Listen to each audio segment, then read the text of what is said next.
शुभ प्रभात। बिहान 5 बजेको ढुकढुकी समाचारमा स्वागत छ। म क्षितिज विश्वकर्मा। आज मिति विक्रम सम्वत 2082 साल असोज महिनाको 1 गते बुधबार, तदनुसार सेप्टेम्बर 17 तारिक सन् 2025। आज असोज कृष्ण एकादशी, इन्दिरा एकादशी व्रत, एकादशी श्राद्ध। आज विश्वकर्मा पूजा, वास्तु दिवस, राष्ट्रिय विज्ञान दिवस, विश्व बिरामी सुरक्षा दिवस।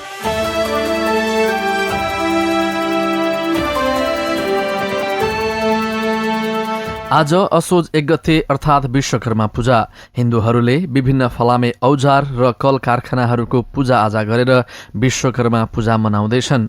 आज कल कारखानामा रङ्गीचङ्गी पार्नुका साथै विशेष पूजा पनि गरिन्छ। सवारी साधन हुनेहरूले बिहानै सवारी साधनलाई धोएर पूजा आजा गर्नेछन्।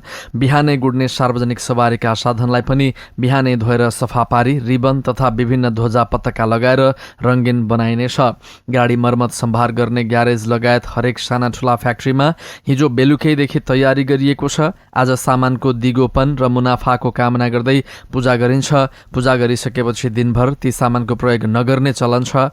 यस अवसरमा केहीले विश्वकर्माको मूर्ति बनाई पूजा गर्ने र प्रसाद चढाउने पनि गर्दछन्। आज पूजा गरिएको मूर्तिलाई भोलि बिहान नजिकैको खोला वा नदीमा लगी विसर्जन गरेपछि विश्वकर्मा पूजा समापन हुने गर्दछ। यो पूजा विशेष गरी मधेसमा मधेसी समुदायले धुमधाम र तामझामका साथ मनाउने गर्दछन्। यसै अवसरमा सर्लाही सहित तराईका विभिन्न जिल्लामा विश्वकर्मा बाबाको भव्य पूजा पनि हुने गर्दछ।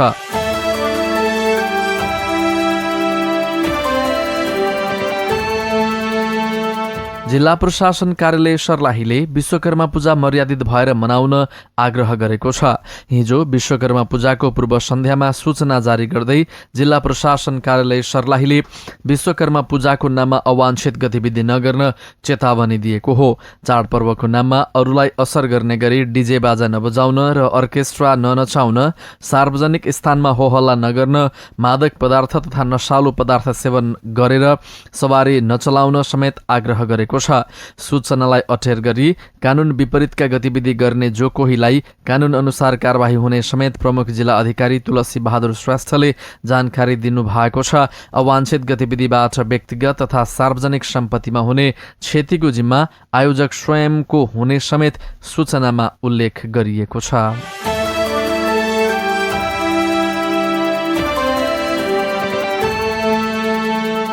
गृह मन्त्रालयले जेनजी आन्दोलनका क्रममा ज्यान गुमाउनेहरूको सम्मान स्वरूप राष्ट्रिय शोक मनाउन आज सार्वजनिक बिदा दिएको छ। मन्त्रालयका प्रवक्ता आनन्द काफ्लेले विज्ञप्ति जारी गरी मन्त्री परिषदको यही भदौ 30 गतेको निर्णय अनुसार आजलाई सार्वजनिक बिदा घोषणा गरिएको जानकारी गराएका छन्।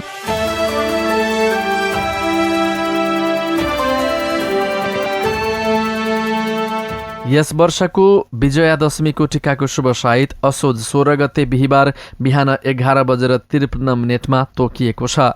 नेपाल पञ्चाङ्ग निर्णायक विकास समितिका अध्यक्ष शम्भु प्रसाद ढकालले हिजो साँझ एक विज्ञप्ति सार्वजनिक गरी सो साइत सार्वजनिक गर्नुभएको हो। असोज 6 गते सोमबार बिहानको साइत बिहान 9:13 असोज 13 गते फुलपातीमा तुलजा भवानी यात्रा 7:17 र स्थिर आसन 9:23 को शुभ साइत रहेको समेत समितिले जनाएको छ।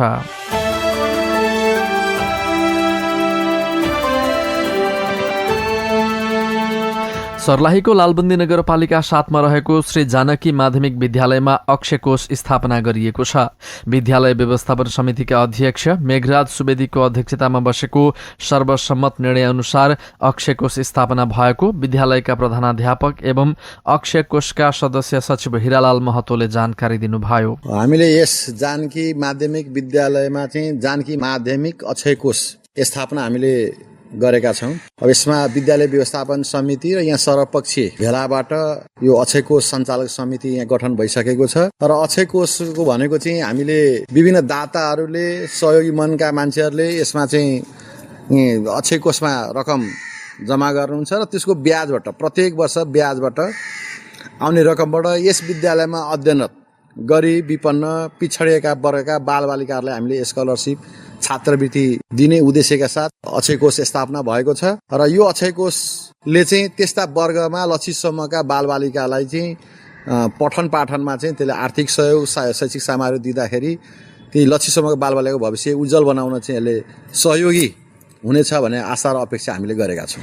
अक्षय कोषमा अध्यक्ष शालिग्राम लम्साल, कोषाध्यक्ष कृष्ण प्रसाद सुवेदी, सदस्यहरू प्रभात छेत्री, युनु बहादुर शाह, सुरज थापा, पदेन सदस्य मेघराज सुवेदी र सदस्य सचिव प्रधानाध्यापक हिरालाल महतो रहनु भएको छ। यसमा हामीले अब यो दिने प्रतिबद्धताहरू धेरैजनाले गर्नुभएको छ, जसमध्येको हाम्रो एकजना ऋषि सुवेदी रिटायर सर हुनुहुन्छ, भर्खर सेवानिवृत्त हुनुभएको नारायण मावि जियाजोरको हेड सर पनि हुनुहुन्थ्यो। उहाँले 1,01,000 क्यास जम्मा गरिसक्नु भएको छ र अन्य धेरै दाताहरू जस्तै यस विद्यालयको प्रथम का परिवारबाट पनि सन्ततिहरूबाट पनि जम्मा गर्ने कुरो छ। त्यस्तै हाम्रो यहाँ यो सरिता ढुङ्गाना यहाँ नियमको नाममा चाहिँ हाम्रो उमेश ढुङ्गाना सरले पनि यहाँ अक्षय कोषमा 5 गते जम्मा गर्छु भन्नुभएको छ। यस्तै थुप्रैजनाले यहाँ चाहिँ प्रतिबद्धताहरू जाहेर गर्नुभएको छ, अक्षय कोष सञ्चालन गर्नुहोस्, हामी सहयोग गर्छौँ भन्नुभएको छ। त्यो हिसाबले हामीले अक्षय कोष यहाँ स्थापना गरेका हौँ।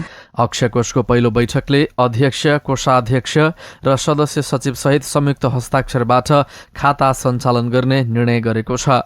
विद्यालयमा अक्षय कोष स्थापनाले दीर्घकालीन शैक्षिक गतिविधि र विद्यालयको समग्र विकासमा महत्त्वपूर्ण योगदान पुर्याउने अपेक्षा लिएको छ। विद्यालयका प्रधानाध्यापक एवं सदस्य सचिव महतोले यो अक्षय कोषमा सहयोगका लागि सबैसँग अनुरोध गर्नु भएको छ। नेपाल र देश विदेशमा हुने सम्पूर्ण नेपालीहरूलाई र यसमा चाहिँ यो मनोभावना सामाजिक सेवा गर्ने त्यस्ता लक्षित वर्गहरूलाई चाहिँ हुने गरी यो सहयोग गर्ने सहयोग मनका धनीहरूलाई चाहिँ सबैलाई म आग्रह गर्न चाहन्छु चाहिँ हजुरहरूले पनि यहाँ अक्षय कोषमा चाहिँ समावेश गर्नुहोस्, आफूले कति सक्नुहुन्छ अक्षय कोषमा जम्मा गरिदिनुहोस् र यसबाट चाहिँ विद्यालयको अक्षय कोष हाम्रो पुँजी रहिरहन्छ। ब्याजको पैसा हामीले त्यस्ता विपन्न वर्गका बालबालिकालाई चाहिँ हामीले छात्रवृत्ति प्रदान गर्ने हो, उनीहरूको भविष्य उज्जवल गर्न सक्ने हो। एउटा धार्मिक काम पनि हो, एउटा सामाजिक काम पनि हो। यसको लागि म सबैलाई चाहिँ हार्दिक अपिल गर्न चाहन्छु।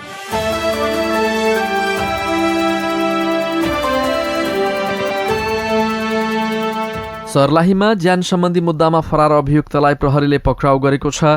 जिल्ला प्रहरी कार्यालय सर्लाहीका अनुसार 2082 साल साउन 30 गते हरिपुरमा नगरपालिका 6 बस्ने 50 वर्षीय रामपुकार यादवको गोली प्रहार गरी हत्या गर्ने घटनापछि फरार रहेका 26 वर्षीय सन्तोष भनिने अभि कुमार यादवलाई पक्राउ गरेको हो। यादवलाई भारतबाट नेपाल प्रवेश गर्ने क्रममा गोप्य सूचनाका आधारमा प्रहरी नायब निरीक्षक रोशन अधिकारीको कमान्डमा खटिएको 4 जनाको टोलीले पर्सा गाउँपालिका 3 नारायणपुर स्थित स्थानबाट पक्राउ गरेको हो। पक्राउ परेका यादवलाई जिल्ला प्रहरी कार्यालय सर्लाहीमा राखेर थप अनुसन्धान भइरहेको प्रहरीले जनाएको छ।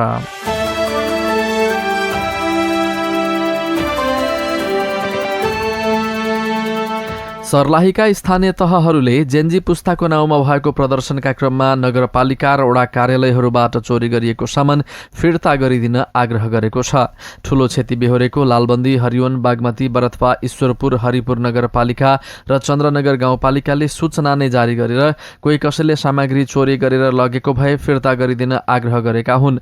आन्दोलनको क्रममा आगजनी र तोडफोड गर्न पुगेका कतिपयले नगरपालिका, गाउँपालिका र वडा कार्यालयबाट कम्प्युटर, प्रिन्टर सहितका सरसामग्री चोरेर लगेको फोटो तथा भिडियो सार्वजनिक भइरहेका छन्। पालिकाहरूले त्यस्ता व्यक्तिले तत्काल सामान फिर्ता नगरे कारबाहीमा जाने चेतावनी दिएको छ।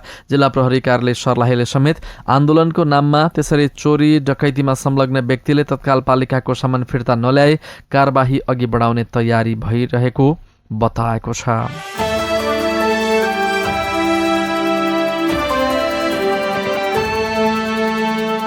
कारागार कार्यालय गौर रौतहटबाट भागेका कैदीबन्दी आफै सम्पर्कमा नआए तोकिएको सजायमा थप 5 वर्ष कैद सजाय हुने भएको छ।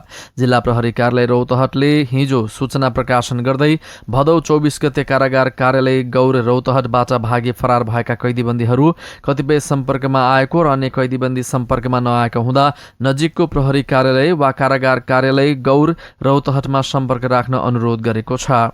प्रहरी वा कारागार कार्यालयको सम्पर्कमा नआई भागेकालाई कारागार ऐन 2079 को दफा 49 को ग बमोजिम तोकिएको सजायमा थप 5 वर्ष कैद सजाय हुने जिल्ला प्रहरी कार्यालय रौतहटका प्रवक्ता प्रहरी नायब परीक्षक राजु कार्कीले जानकारी दिनुभयो।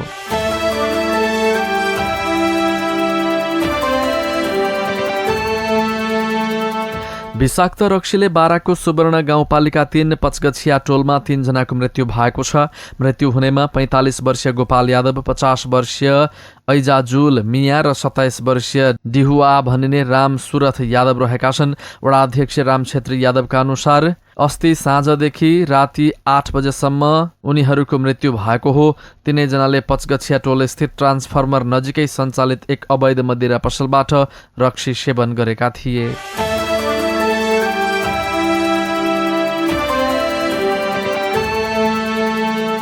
निवर्तमान प्रधानमन्त्री तथा एमाले अध्यक्ष केपी शर्मा ओलीले जेनजी आन्दोलनकारीका नाममा लेखेको भनिएको चिठी उनलाई शिवपुरीको सैनिक घेरामा राखिएको र संविधान दिवसमा सार्वजनिक हुने जस्ता कुरा अफवाह मात्रै भएको एमाले उपमहासचिव प्रदीप गेवालीले बताउनु भएको छ। ओलीले आफू शिवपुरी स्थित सैनिक नियन्त्रणमा रहेको भन्दै जेनजी आन्दोलनकारीलाई सम्बोधन गरी केही दिन अघि सार्वजनिक चिठी आधिकारिक नभएको उनले बताएका हुन्। उनका अनुसार कम्तीमा अझै 5-7 दिन बाहिर निस्किने कि ननिस्किने भन्ने टुङ्गो लागिसकेको छैन।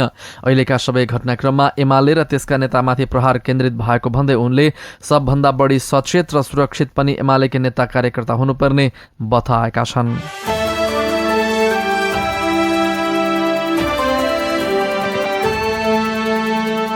अनपेक्षित रूपमा मध्यावधि निर्वाचनमा देश धकेलिएसँगै काठमाडौँ महानगरपालिकाका मेयर बालेन्द्र शाहलाई नयाँ राजनैतिक दल गठनका लागि प्रेसर बढेको छ। उनले औपचारिक निर्णय नगरिसके पनि दल खोलेर चुनाव लड्ने निश्चित प्राय रहेको निकट स्रोतहरू बताउँछन्। अध्यावधिक निर्वाचनको समय 2084 सालमा भएकाले बालेन हतारोमा थिएनन्। चुनावभन्दा 6 महिना जति अगाडि पार्टी घोषणा गरेर झ्वाम्मै होमिने उनको योजना थियो, तर अप्रत्याशित विकासक्रमसँगै यही वर्ष संघीय संसदको चुनाव हुने भएको छ। आउँदो फागुन 21 गते आम निर्वाचन हुने घोषणा सरकारले गरिसकेको हुँदा बालेनसँग तयारीका लागि धेरै समय छैन।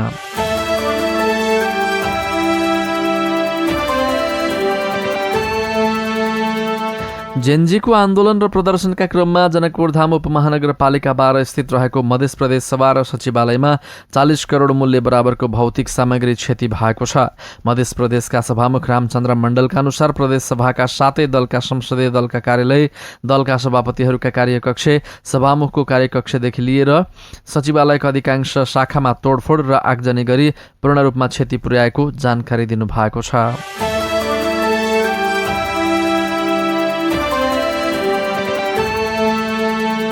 प्रतिनिधि सभा विघटन भई आगामी फागुन 21 गते निर्वाचनको मिति घोषणा भएपछि निर्वाचन आयोगले प्रारम्भिक तयारीका काम सुरु गरेको छ। यसअघि आगामी कार्तिक 17 गतेका लागि निर्धारित रूपन्देही निर्वाचन क्षेत्र नम्बर 3 को प्रतिनिधि सभा सदस्य उपनिर्वाचन सम्बन्धी सम्पूर्ण कार्यक्रम रद्द गरी मध्यावधि निर्वाचनका लागि आयोगले प्रारम्भिक तयारी सुरु गरेको हो। आयोगका प्रवक्ता नारायण प्रसाद भट्टराईले निर्वाचन घोषणासँगै सरकारसँगको औपचारिक परामर्श र अन्य व्यवस्थापकीय तयारी तथा योजना तर्जुमा सुरु भएको बताउनु भएको छ।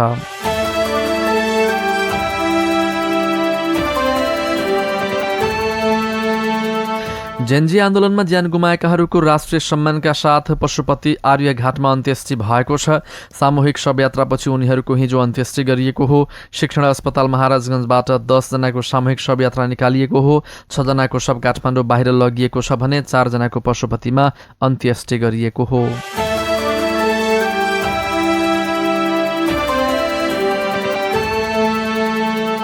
यिनै समाचारसँगै बिहान 5 बजेको ढुकढुकी समाचार सकियो। विश्वभरको खबर, मनोरञ्जन र जानकारीका लागि ढुकढुकी FM 95 मेगाहर्ज सधैँ सुन्नुहोस्। अहिलेलाई प्राविधिक मित्रसँगै म क्षितिज विश्वकर्मा बिदा हुन्छौँ। तपाईँको आजको दिन शुभ रहोस्। नमस्कार।